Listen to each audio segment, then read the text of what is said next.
condividere la responsabilità amministrativa della città e non ci tireremo indietro.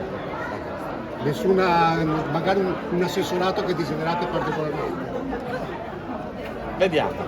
Vediamo, si discuterà assieme e troveremo una quadra assieme per tutta la squadra. Strategico l'apparentamento che per la prima volta avveniva a Castelfranco? Credo di sì, ha dimostrato intanto che le cose si fanno alla luce del sole, senza accordi sotto banco, e che l'abbiamo fatto con lo spirito di voler aiutare il cambiamento, non contro qualcuno, ma abbiamo messo assieme le forze e questo è importante. Avete avuto ragione voi nonostante qualche critica. Diciamo che i leoni da tastiera si sono sfogati, però i numeri hanno detto che avevamo ragione noi e che la città voleva il cambiamento. Quanto ha pesato la notizia del punto nascita questa prossima chiusura?